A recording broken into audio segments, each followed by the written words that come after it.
Good morning or afternoon to all the people from around the world and the country right now. I know we have someone on from Morocco. They told us just as we started. My name is Jeff Roderson, and I'd like to welcome you to the 2014 ASCA webinar series. I'm going to be your moderator today. So if you have questions or you need any technical assistance, please feel free to send me a message. You should have my email address as well as I'll explain to you how you can send questions through the system in just a moment. But welcome to our presentation. Today's presentation is the School Counselor and Professional Distance, Dual Relations, and Boundary Crossings with our presenter, Dr. Carolyn Stone. Before we start the webinar, I'd like to just go through some of the parts of this webinar system that we're using. The first thing is that you can ask questions, but you can't do it vocally. You're going to have to send them in via text, and then I will relay those to Dr. Stone. The way you do that is on the right-hand side of your screen. When you started the webinar, you should have a menu that's popped up. In that menu, there's a section called Chat and Questions. If you have something that you have a question for Dr. Stone, or you're having technical difficulties, feel free to send a question there, and I'll make sure I respond, or at the appropriate time ask the question to Dr. Stone. The second thing is, if perhaps you have to leave early or you have a student come into your office or something happens where you can't see the whole webinar, we are recording it, and it will be available by the end of the week on schoolcounselor.org/webinar archive. We'll make sure we let everyone know when it is available as well. If you want to check the ASCA Twitter or Facebook pages, we usually post it there as well as the front page of schoolcounselor.org. So what I'd like to do now is introduce you to our wonderful presenter, and her name is Carolyn Stone, and she's a professor of counselor she's a professor of counselor educator at the University of North Florida, where she researches in the area of legal and ethical issues for school counselors. Prior to becoming a counselor educator in 1995, Carolyn spent 22 years with Jacksonville, Florida's school system as a middle school teacher, elementary and high school counselor, and supervisor of guidance. Carolyn was the 2006 president of the American School Counselor Association, is in her 10th year as the ethics chair, and received ASCA's Mary Gerke Lifetime Achievement Award in 2010, followed by the Bob Myrick Lifetime Achievement Award from the Florida School Counselor Association in 2012. Carolyn has delivered over 500 workshops and has written 6 books. And if you've been to any of the ASCA conferences, you've probably seen her or been a part of one of her presentations. So I'm going to pass it on to Carolyn. Enjoy your webinar for today, and let us know if you have any questions. Jeff, thank you so much. Good afternoon, and for some of you, good morning. Today, let's talk a little bit about why our business of being a school counselor in a setting called schools is complicated. I'd like to start there for just about 10 minutes so we can set the stage for the discussion of boundary issues and dual relationships. If we can take just a minute and talk about the complications of being a school counselor, the legal and ethical implications of that role in this very unique setting. One of the things that causes us to take note of our behavior is that we cannot leave our values at the schoolhouse door. We are our values. They are as much a part of us as our hair, skin, whatever. And we bring those values with us through the schoolhouse door. But because we're working with somebody else's children in a mandated setting, they're not even there on their own free will. We have to be very, very aware of our values and when those values impede on somebody else's child. H.L. versus Matheson, Bellotti versus Baird. 3 reasons why you can't equate the rights of minors with those of adults. 1, minors' peculiar vulnerability. 2, their inability to make informed decisions. and the one that we really pay attention to, parents' rights to be the guiding voice in their children's lives. We want to be able to provide a safe, trusting, respectful, confidential setting for students in schools. But what we're always filtering through that lens of that safe, trusting relationship is our own values and how those might infringe on parents' rights to be the guiding voice in their children's lives. So we don't leave our values at the schoolhouse door. We just check them, we check in, we make sure that we're not imposing our own religious beliefs on somebody else's child. And we've got some court cases on that. One that pointedly talks about that is Grossman versus South Shore, where the school counselor was opposed to anything other than abstinence-only education. So she threw away the sex education materials and brought in her own abstinence-only. And long story short, she was fired from that school district, and the courts upheld that firing.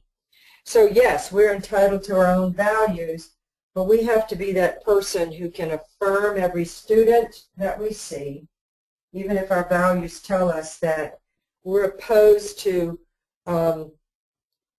abortion, for example. We still have to be able to affirm that student.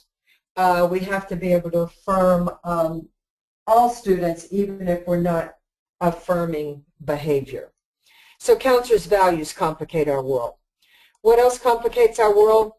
Just what we were talking about, that our obligation extends to parents and other educators, as well as to that minor client student, because we're in a setting for academic instruction.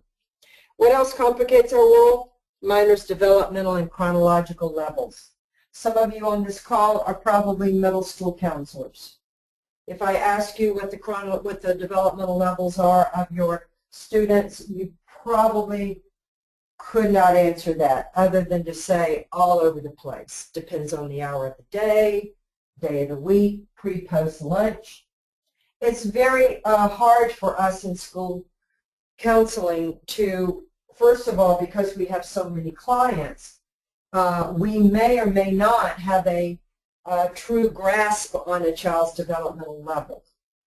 But we do know that influences how we behave. It is different what we will do for a 17-year-old and how we might let them negotiate a situation in absence of parental involvement than what we would do for a 7-year-old. The younger the child, the greater our responsibility is to that minor student. As they get older, we can promote more autonomy and independence. One of the virtues and one of the moral principles of our profession. So we pay very close attention to the moral principles that came out of the medical profession and have been applied to the counseling profession, and that is beneficence, do good. Non-maleficence, above all, do no harm. Loyalty, show loyalty to your minor students. Justice, treating equals equally, but unequals unequally in direct proportion to their relevant difference. You need more, I'm going to give you more. It's not about a one-size-fits-all. And then the one that we're talking about today, primarily promoting a child's autonomy and independence. So developmentally, you're trying to figure out, can I promote this child's autonomy, or is it time to involve the parents? That complicates our world. Privacy rights of minors. Who owns the privacy rights? Well, we have one federal statute that gives us some guidance. It's the Family Education Rights and Privacy Act. It is a privacy act. And that Privacy Act tells us that parents own the privacy rights of minors in schools as it relates to information that's maintained on their child.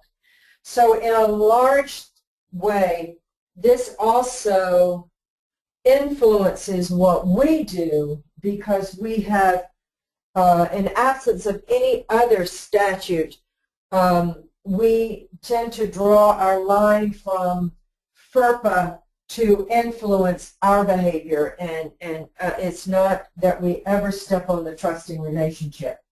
It's that we recognize we're in a setting where parents own the privacy rights. Legal status of minors all over the place. When can they marry? When can they engage in consensual sex? When can they sign contracts? We'll talk about some of those issues as we go through. In loco parentis, a huge complication for us in school counseling. In loco parentis means you are standing in place of the parent, not to feed, clothe, and shelter, but for a school setting, the personal, social, emotional in loco parentis imperative is a hot fire under our feet. More than anybody else under that roof, we are held to a high standard when it comes to the personal, social, emotional. This has been tested in a few cases where a suicide was at issue and a principal didn't call parents, counselor didn't call parents, and actually the counselors were held to a higher standard than the principal because the principal gave it, the information, to the keeper of the personal, social, emotional. So we've got some guidance that reaffirms what we suspected all along, is that because of our training, our title, our practice, the nature and function of our practice, that we're held to a higher standard when it comes to the personal, social, emotional. And then we've got community and institutional standards. It matters where you live what is considered ethical. Yes, our ethical standards are critical. You can lose your job if you step on them, but they are a framework that has to be applied in the place where you live. And some of you are probably in more liberal parts of the country where you could, for example, give Planned Parenthood as a resource.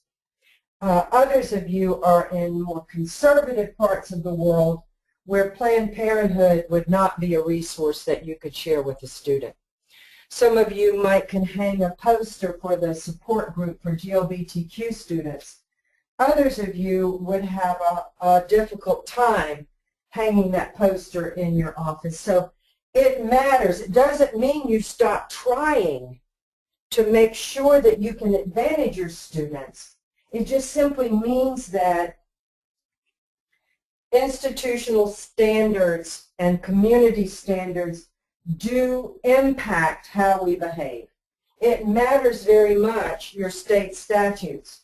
If you're in a state, for example, that allows minors to get their own contraceptives without parental involvement, have an abortion without parental involvement, you're much more likely to be able to give the students of that state information on Planned Parenthood than you would be able to if you're in that state where both parents have to sign for an abortion and give permission for their minor child to have an abortion, and they're not allowed to have contraceptives without parental permission. So community and institutional standards matter. Academic instruction, the fact that we're not even in a setting designed for counseling, but we're in a setting designed for academic instruction, that impacts how we behave. If you were to get a client in a private setting, you have your own shingle, you could have parents sign intake forms, explicit understanding of what's going to happen in counseling and the confidentiality. Because we get our clients, students, who just show up at the door, or teacher sends them down, or parents might call and say, would you see my child?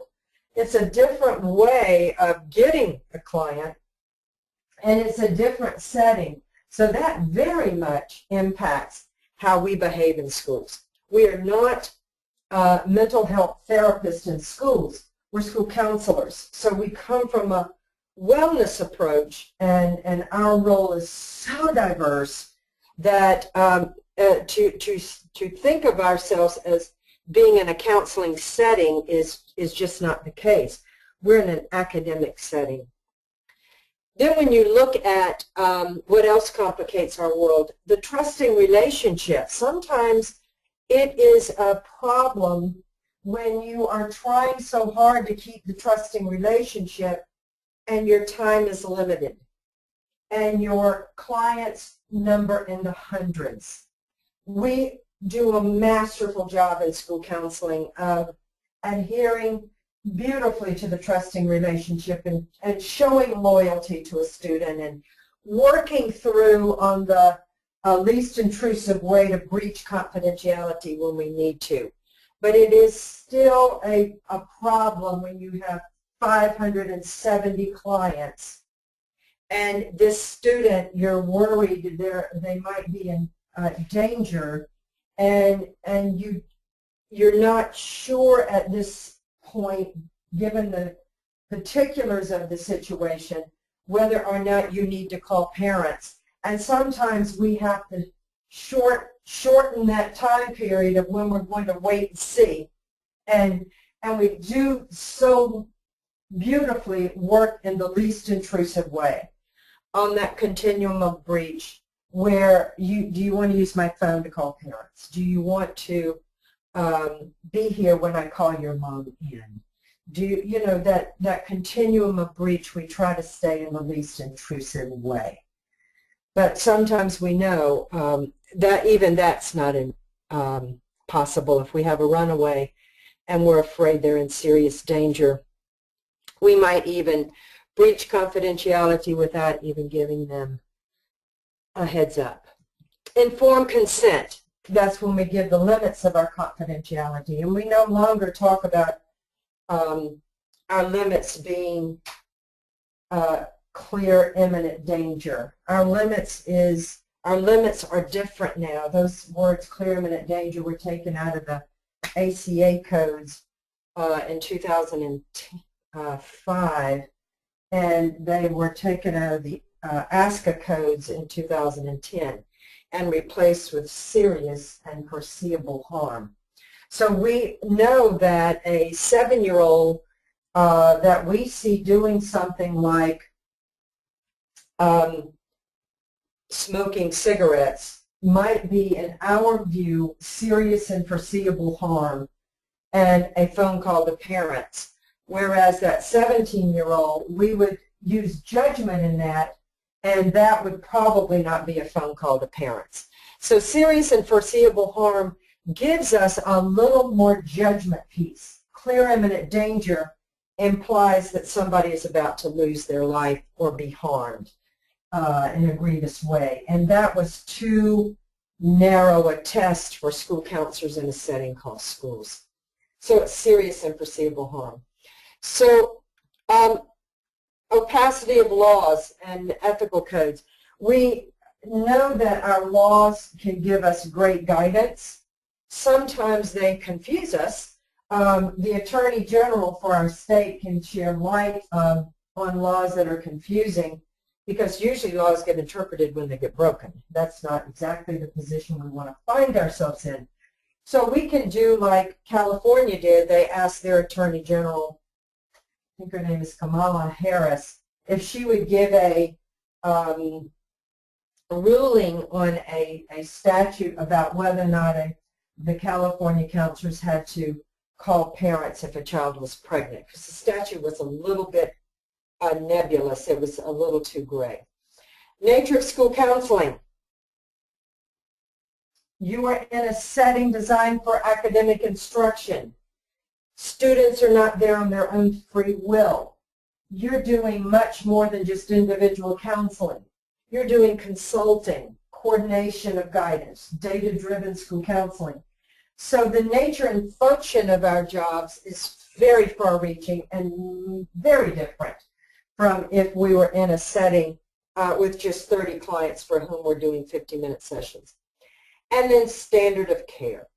So there we are. Those are our standard of care, is what would a reasonably competent school counselor do. In other words, if you get in trouble legally, they're going to look to try to figure out what is the standard for the profession. And they'll go to your ethical codes. What's the standard? They'll go to state statutes. They'll bring in expert witnesses to give an opinion about your behavior. It'll be somebody who's in your field or who's been in your field and is still involved with your field. So out of that is born standard of care. So today I want us to just heighten our sensitivity to the dual relationships and boundary issues, and be okay that in our world we're never going to have clean-cut black and white answers to our issues, that we have to have a certain tolerance for ambiguity because we're working with kids in context, and it's just not ever going to be A happens, I do B. C happens, I do D. It's not that kind of world that we are in. But there are some principles of law that can give us some guidance and help us stay on the straight and narrow, so to speak, and make good judgments. So I'm going to bring some court cases around boundary issues and dual relationships.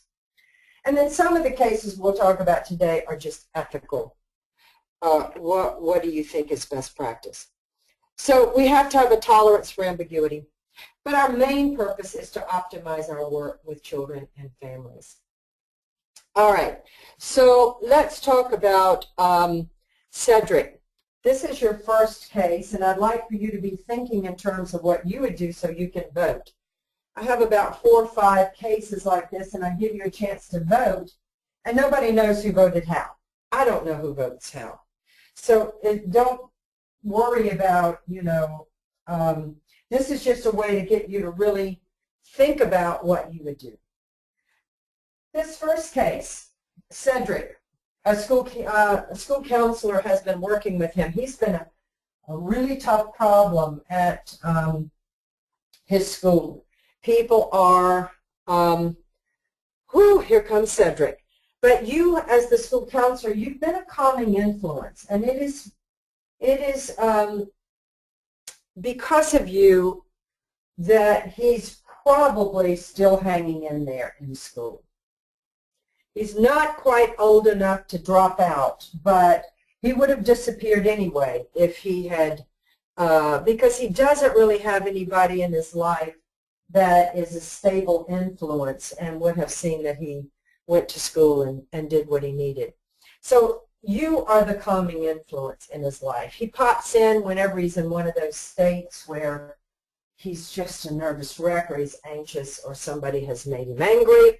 And he kind of pops in, and you begin to read those signs, and you've been able to calm and settle him. Sometimes he comes in just to be, just to say hello, and that's usually after wrestling practice when he still sees you, your light on in your office, and you're still plugging away.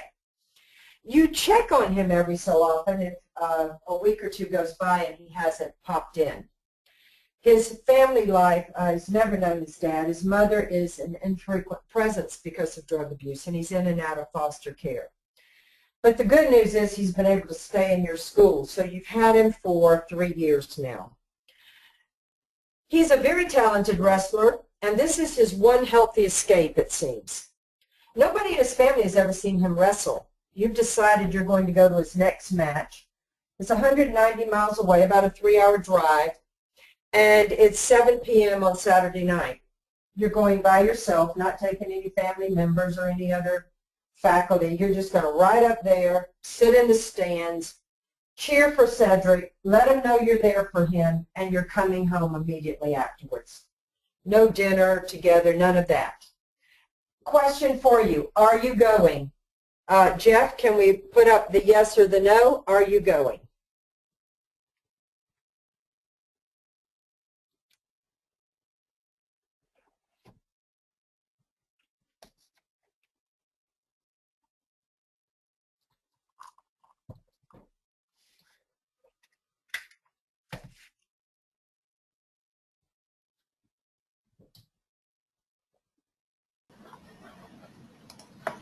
Okay, so we had 77% of the people voted. 68% said no, and 33% said yes.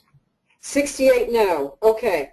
Thank you. And 33 yes. This is very interesting. I do this a lot in workshops, this same scenario. And on the surface, it might seem innocuous. You know, I've got to go and support my student. I'm going to support kids. I go to games all the time. I'm going to do what I can to support kids, especially someone like Cedric who's needy. After all, justice is not about a one-size-fits-all. However, when you're getting ready to do something like that, you are doing what is called a boundary crossing. And we do cross boundaries on behalf of kids. But when we get ready to cross a boundary, we have to do a little bit of work before we can cross a boundary. Because boundary crossings begin to blur some lines that can create problems. You can't have a boundary violation without a boundary crossing. Boundary crossings do not necessarily lead to boundary violations. But boundary violations are something we never, ever, ever do, ever. Because now we've probably done something illegal. But boundary crossings we do. We do on behalf of kids here and there in our practice. But we do it after carefully considering three things: role, time, and place. When you get ready to cross a boundary, you have to ask yourself the good and the bad consequences of role, stepping out of your role. Your role is that of school counselor. It's not friend. It's not surrogate mother. It's not big sister. It's not favorite aunt. It's counselor. And yes, we do go out of our way for kids. But when you get ready to step out of that role, you have to ask yourself, are there any negatives about stepping out of that role? Will this student misinterpret my interest? Will this student become too needy with me? Will this student form an unhealthy attachment? Will others' perceptions maybe question why I'm there at that game all by myself? So it's not that you don't go, it's that you've got to really do some looking and seeing about stepping out of that role. Stepping out of the time of your role, such as doing something on a Saturday night that requires a 3-hour drive and then a 3-hour drive back. Stepping out of your place meaning your school. And yes, we do. But if we were together in a room, I would ask you to change the scenario. And everybody who said they're going, I know you would change that scenario. You'd want to change it so that you went with other faculty, or you took your family like an outing, or you waited until he was wrestling at your own school and then walked down to the gym and rah-rah a little bit, and you would change the scenario. Even those who said that they were going, I dare say if we had time to face-to-face, if we had the opportunity to face-to-face discuss this. Boundary issues, you also have to ask yourself whose needs are being met.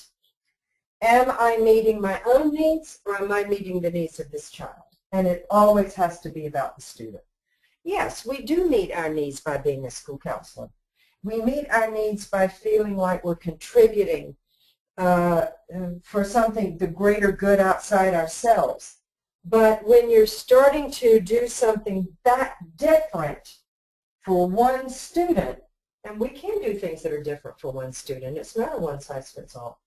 But when we start doing something that different for one student, that's another question we have to ask ourselves always. Whose needs are being met?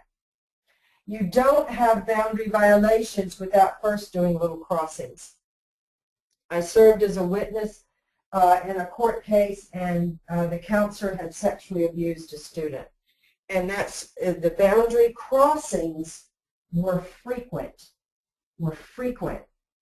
were obvious, were known to everybody.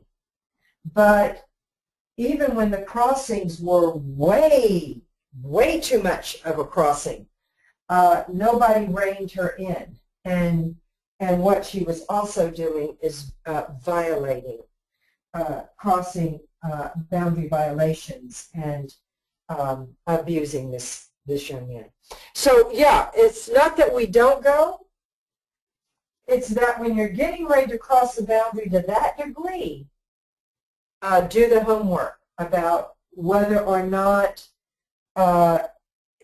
you looking at your role, time, and place, whether or not the consequences outweigh what good you might be able to, the bad consequences outweigh what good you might be able to accomplish with this young man. All right, let's go to the next one. Your licensed counselor, your school counselor who's also a licensed mental health counselor. You have a small private practice on the side. Recently, a mother contacted you to work with her child who's a student in your school. Now, she didn't get your name because she knew you were the school counselor. She got your name from somebody else entirely unconnected to the fact that you were the school counselor in that school. And she learned upon her first conversation with you that you were also the school counselor in her child's school.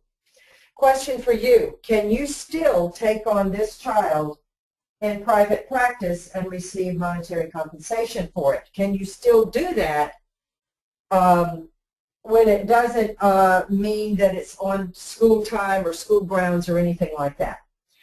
Jeff, can we vote again? Yes, I'm going to do private practice with this child, or no, I'm not going to do so.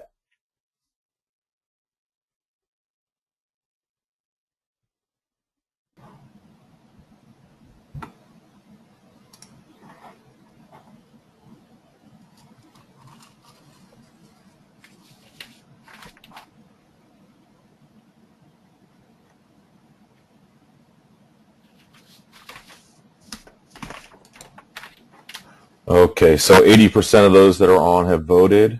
91% say no, and 9% say yes. Okay. This is one that I am asked frequently, this question. And it really is a sticky wicket, because on the surface, it seems there was no manipulating the situation. It's not like this mother was there and you said, well, she needs some private practice, and I just happen to have a private practice and I charge $120 an hour and I'm happy to work with your child on Saturday afternoons. No, it wasn't that blatant. But regardless of how the mom came to know about this school counselor, once the school counselor found out that this child was also a student in her school, she really needs to find another counselor for this parent and this child. That's a dual relationship you can't avoid. Some dual relationships we can't avoid. Say that mother was also a teacher in your school, and she came to you as the school counselor and said, I need you to see my child. She's having trouble. Well, you've got a dual relationship whether you like it or not. This mother is your colleague, and now she's also wanting to be the parent of a student client. So it's dual relationships cannot always be avoided, but when they can, we must avoid them. There's too much that can be set up in this scenario that can lead to unhealthy problems. It has on it the potential for some real issues to surface on favoritism, etc. So no matter how good the intentions, this counselor needs to get her clients from people who are not also on her, because technically every child in that school is that counselor's client, even if they're not seeing them for individual counseling. So this is one that I think best if the school counselor finds someone else to work with this child. All right, let's talk about this one. This is a situation where a counselor was working with a child. Counselor is divorced. Mother comes in to talk to the counselor about her child. They start seeing each other for having play dates because the counselor's child and this mother's child are in the same class. And it's kindergarten at this point. They're in the same class. So they set up play dates. They do a lot of things together during the week because her husband is actually working in Florida all week, and it's a situation where he has to commute back to D.C. on the weekends. So they are with each other day in and day out. His daughter calls this mother my dad's girlfriend. They had a power outage in D.C., and the counselor, male counselor, took his 3 children, and she took her 2 children, and they got adjoining hotel rooms in D.C. To wait out the power outage. Long story short, the father of the girl, who was also this counselor's client, found out about the affair and threatened to sue. Can you be involved with the parent of a student in your school, romantically involved parent of a student in your school? Jeff, can we vote now? Yes or no? I don't think we have that one as. Oh, we don't? I don't think he gave me that one. Oh, okay. Sorry. Can we still do a yes or no? Yeah, I can, give me 1 second. I'll put it up for you.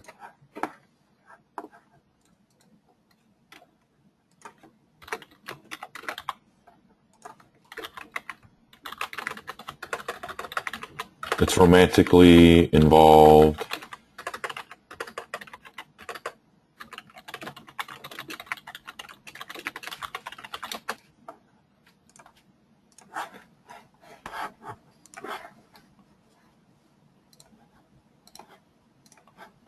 There you go. Thanks.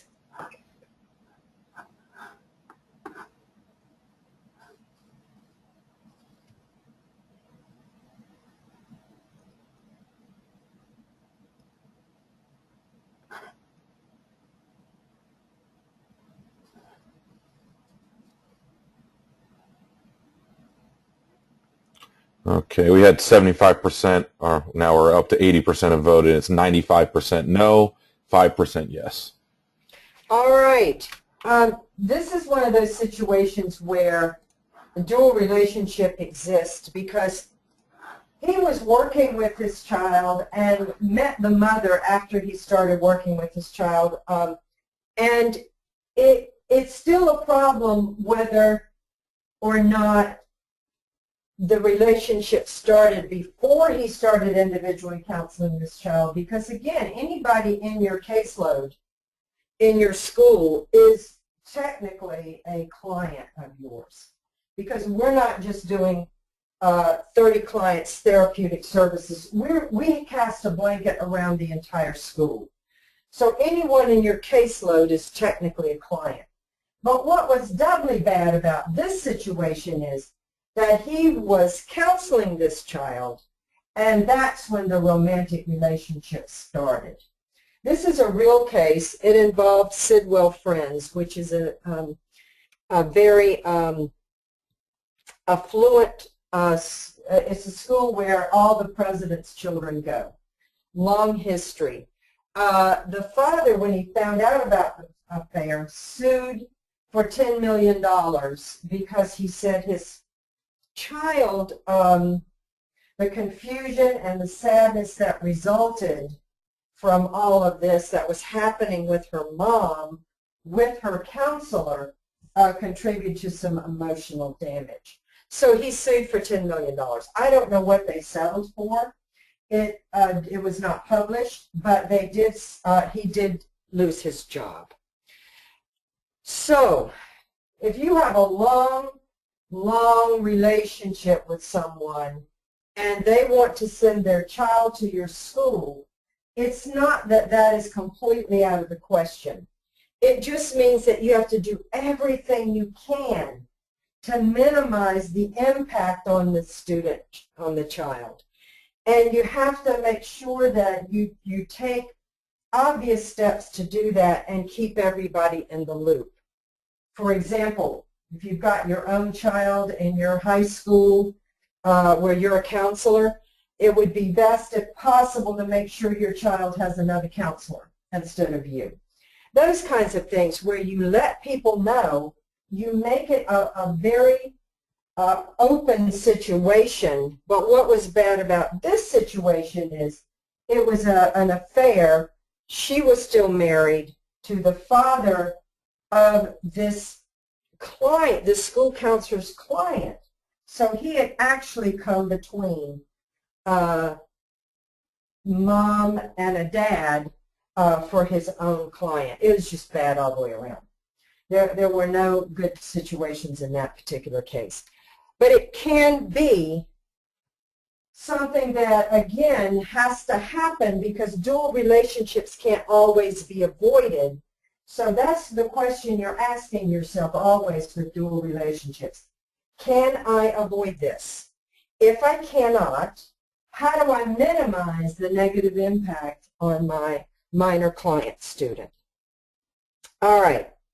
This is a case where, and I don't have a yes or no on this one, this is just a straight out case, where a school counselor was fired because he wanted to communicate with students, and it was all very good intentions, but his communications became very peer-like, very familiar, very, it wasn't sexual harassment or anything like that. He just lost that professional distance totally. What they call the disinhibiting effect of online communication. So they fired him, and it was upheld because the court said he had lost his ability to really be effective he couldn't do his job, in other words. If you can't do your job, then your First Amendment rights are not absolute. So he lost his job in that one. Again, you keep asking yourself, whose needs are being met by my behavior? Am I reliving my high school years by being popular now with all the kids? That does happen. And that's when we see school counselors get in trouble, such as the one that, unfortunately, the case that recently happened where I live, where the counselor had been a high school counselor for just about 15 minutes when she started in having sex with multiple high school seniors, 17 years old, and she was 23. So whose needs are being met by my behavior?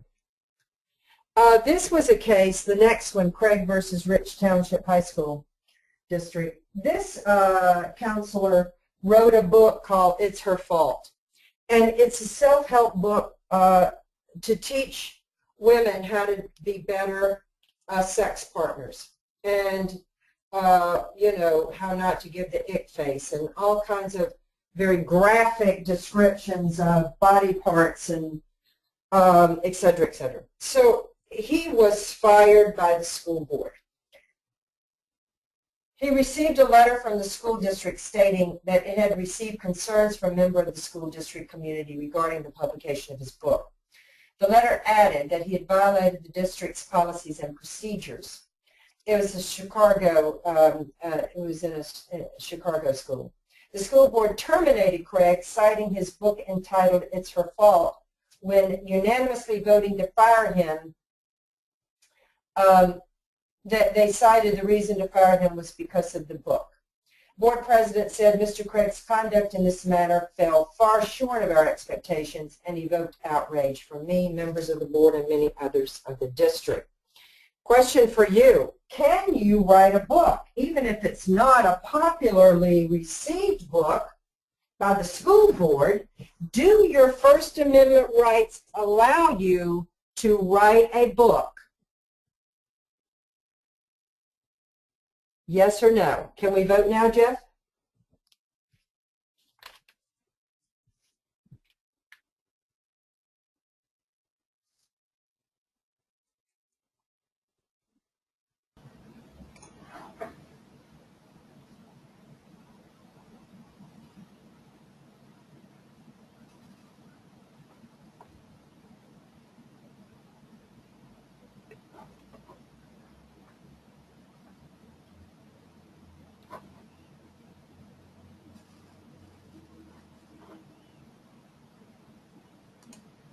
Okay, with 77% of the vote in, we have 68% yes and 33% no. And as to be expected, because First Amendment rights are absolutely protected to a great degree in our country, are they not? The Illinois Federal District Court ruled that the school district officials did not violate his First Amendment free speech or his 14th Amendment liberty interest when they dismissed him because of the book. The court concluded that although the school counselor was speaking as a private citizen, he was not speaking on a matter of public concern. As a result, the court dismissed his First Amendment free speech claim. The court also rejected the school counselor's claim that the dismissal violated his 14th Amendment liberty interest and reputation. The court stated, by failing to plead any publication on the part of defendants, plaintiff has not stated a claim for deprivation of his liberty interest without due process. What does all that mean? That means that, yes, you have a very strong First Amendment rights. But if you cannot do your job because of the exercise of that free speech, if you can no longer do your job, then you no longer have First Amendment protection. First Amendment protection for school counselors is not absolute. So the courts did not rule in favor of Craig. They ruled in favor of the school district. The school's interest in restricting Craig's speech outweighed his First Amendment rights. The foreword to his book, take a minute to read that foreword.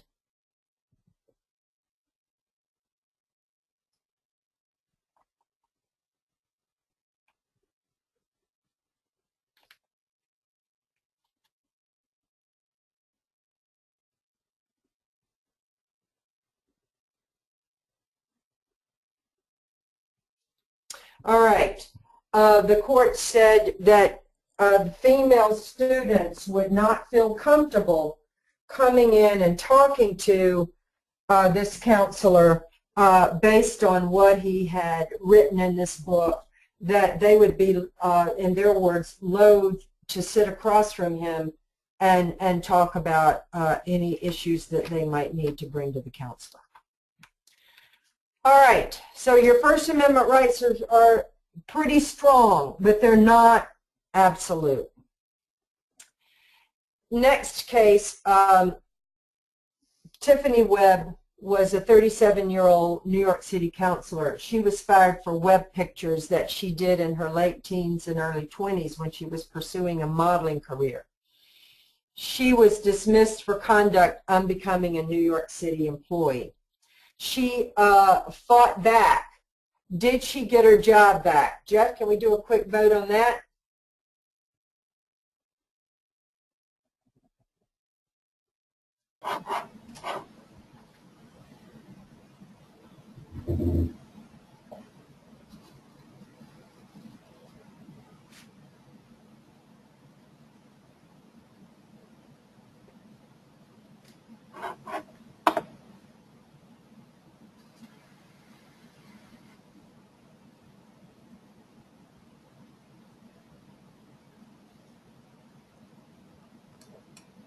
All right, that was our closest vote yet.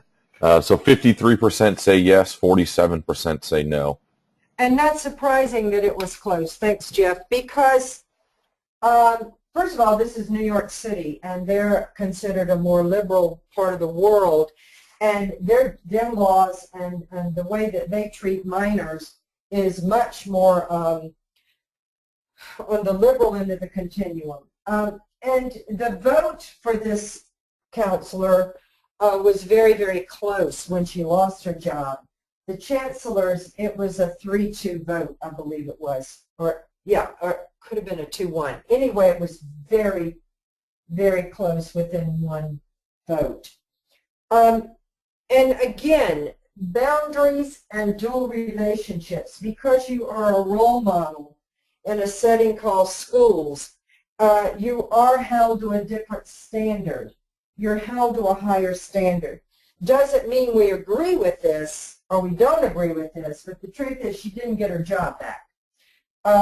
The truth is it even in a place like New York, which is going to give the benefit of the doubt for civil liberties, it's because we're educators and we're working with minors, somebody else's child, we are held to a different standard. So the good news is, or the bad news, depending on how you look at it, she is still practicing as a counselor, but under a different name and a different city. How did they find out about the modeling pictures? They were very suggestive pictures. Some call them borderline porn. A student brought them to the principal. And again, it's because it was out there, you know, that the pictures had been passed around. Once that happens and you lose your ability to be in a, you know, to do your job in a normal kind of way, then it's easier for someone to fire you, even for something that happened years before when she was a very, you know, a young, not quite, certainly wasn't a professional school counselor at the time. All right, next one. High school swim coach required a student to take a pregnancy test at practice. Good idea, bad idea. I don't think we even need to vote on this one. This was a very bad idea. Again, boundaries, crossing boundaries. This is not at all our business. I bring this to you, it was a 2000 case, but unfortunately, we've had a recent court case where a school counselor was having students go into his bathroom that was attached to his office and take pregnancy tests. And it was happening on a pretty frequent basis. Courts found that the student and her mother's Fourth Amendment rights were violated. Fourth Amendment is illegal search and seizure. That's a crossing that is a violation. It's no longer even a crossing. All right, can we go to this case? This case was a high school coach who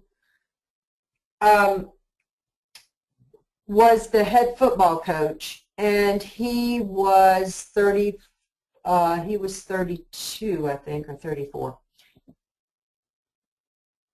Darn, I forgot. I think he's 32. His 20-year-old girlfriend used to be a student in that high school, but she's now at a college 2 hours away. Her younger sister is still in this same high school. He sent a sex text of his private parts to his girlfriend. Parents found the sex text and sent it to the superintendent and also to select school board members and the principal. He lost his job. Your question is not whether or not he should lose his job, because he did, and it was that part of the contract where it says moral turpitude and hold yourself to a certain standard, etc. Your question is whether or not the school district should have gotten involved at all. Once they got those pictures, should they have refused to be involved by just deleting the pictures or whatever and moving on? So, Jeff, can we vote now? Yes or no? And the question is, should the school district refuse to be involved?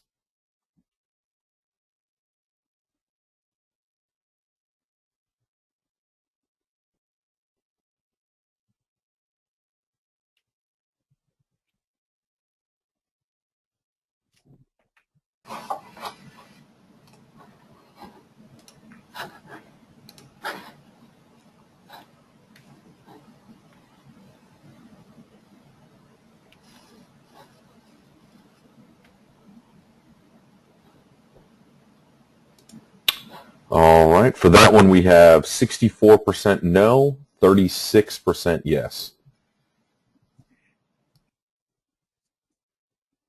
36% said they should refuse to be involved, and 64% said they had to step in some way. Maybe not fire him, but they had to step in some way. Well, and that's the situation, because yes, you can have a private life. Yes, the parents were wrong in forwarding that to his employer, etc.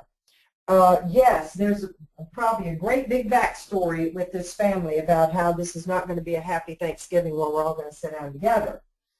But the truth is, because we're working with minors, we're held to a different standard.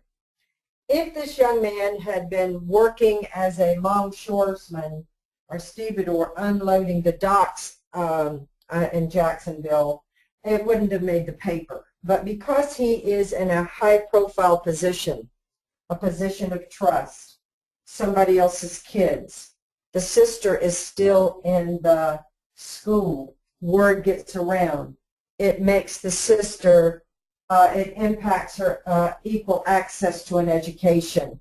All of those things had to be considered, and he did lose his job. Can he sue the parents? Probably yes. Would it get legs? I don't know. He tried to sue the parents, and either he changed his mind and dropped it, of which we will never know unless we interview him, or the case just couldn't get legs because nothing ever became of it after the initial filing. All right. Thank you for participating in our goals, our polls rather, and just a word of advice that comes from the National Education Association. This is what they say about electronic information.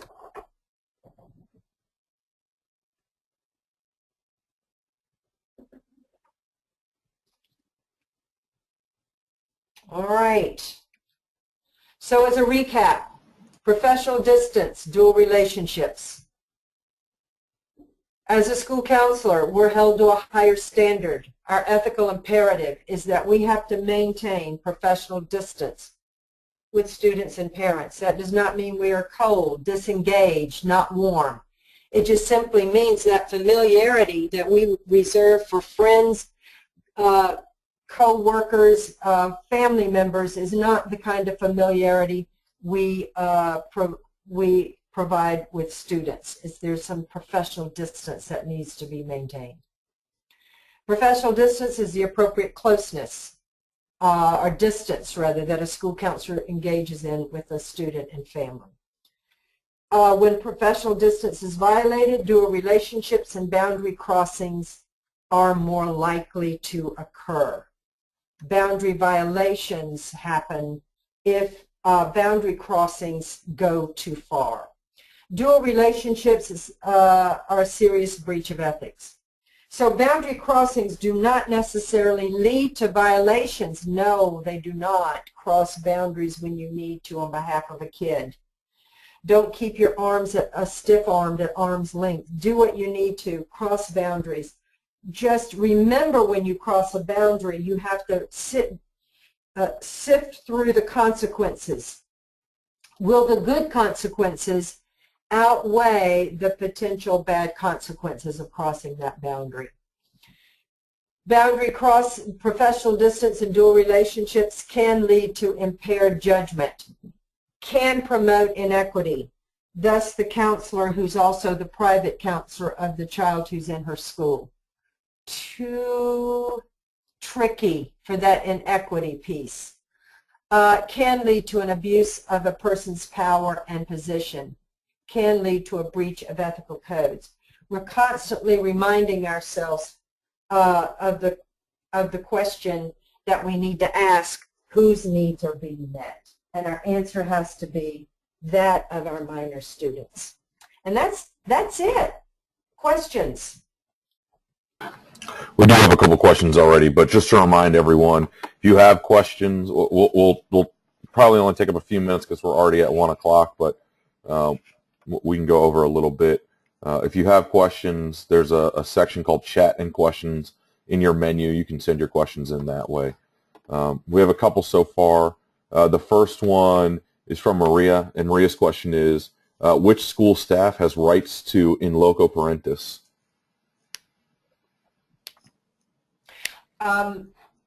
Everybody under that schoolhouse roof is in loco parentis. That means you're standing in place of the parent. The parent is not there. They have turned their child over to you because the state mandates that they have an education and that they go to this setting. So everybody from the bus driver who touches them first maybe to the crossing guard who touches them last, we're all in loco parentis. Okay. Our second question is from Patrick. Patrick's question is related to boundary issues. When do you think school counselors owe students and or parents confidentiality? When they are assigned to your caseload or when they have had an actual counseling session?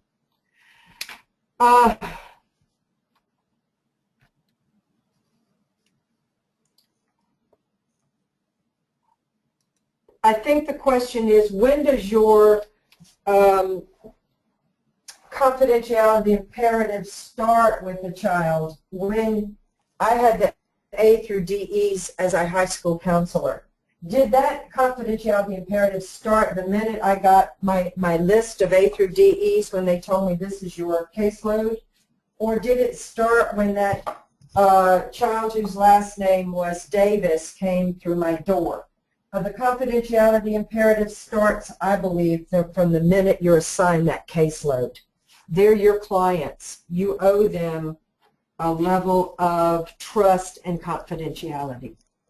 At that point, you would probably only be breaching based on records, and that has serious implications through the Family Education Rights and Policy and Privacy Act. There may be other times that you learn something about a student and you want to share it with teachers, etc. It is context driven. You have to exercise good judgment about what you need to tell, when you need to tell it, and how you need to breach. There is no serious and foreseeable harm gives us that judgment opening, so that we can wrestle with this, hopefully in consultation with another professional. Okay. Next question is from Jenna, and her question is, how much information do you share with the management team regarding cases?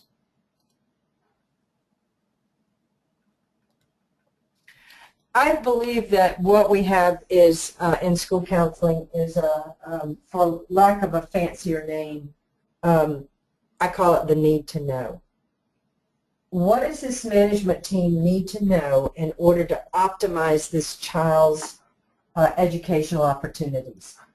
What does the teacher need to know in order to keep this child safe and optimize their educational opportunities? We are very careful not to engage in information that doesn't need to be out there, not to put it out there, not to repeat it. But if there is something that this management team needs to know in order to do the right placement for the child, if the child is old enough, I discuss it with them about sharing. If the child is 8 years old, sometimes you have to make that judgment yourself. So it's not that we keep everything that we learn from a child just to ourselves. We have these allies called teachers and school psychologists and social workers who can make great headway with kids and do what they need to for kids if they have the information that they need. Okay, and I'm going to give you one last question because I think it could pertain to a lot of people. The next question is from Patrick again, and it's a boundary issue question as well. What do you think? Do you think it is best practice or wise to not be a coach or any other role in school when you're a professional school counselor? That's an excellent question, and one in which I think we all have to sort out for ourselves. I believe that for the greater good of the school spirit, we know that kids need to be involved in extracurricular activities in order to maximize their opportunity to graduate successfully with a decent GPA. It's just important. I think we all have to pitch in and do what we can to help provide these opportunities. But it's context driven. What do you feel comfortable doing to contribute that wouldn't necessarily put you in an awkward dual relationship? So no, I don't think it's ever a hard, fast, don't coach, don't be a club sponsor. I don't think those are ever hard, fast rules. But as a former high school counselor particularly, I was careful about what I involved myself in after school hours.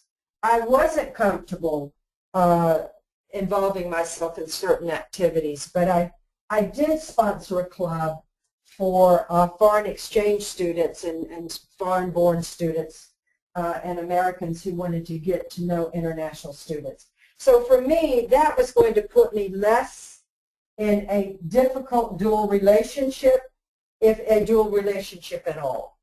So yeah, go forward and do contribute to the school, but you might pick and choose which you contribute to.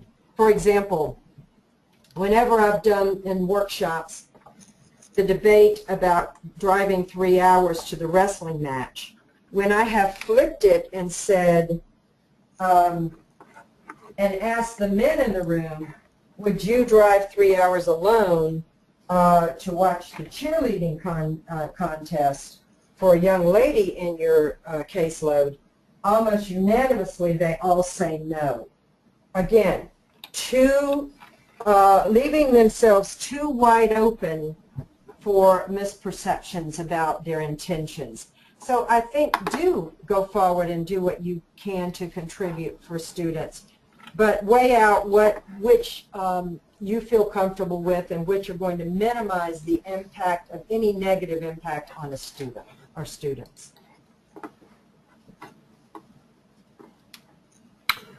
Okay. Well, I want to thank everyone for sticking with us for the extra couple minutes so that we could get some questions in.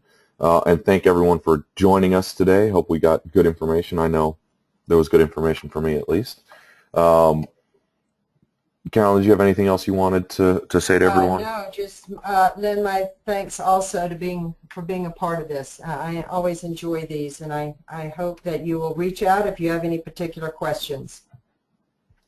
Did you have a page that has your email address and stuff on it too? Look at I did the first page, cstone@unf.edu. Okay, and I'm putting that in the chat for everyone. Also in the chat, you can see the link to schoolcounselor.org/webinar archive. I'll try to get everything posted in the next day or two, so that it'll be up by the latest on Thursday or Friday, as well as the CEU quiz will be available at schoolcounselor.org/webinar archive as well.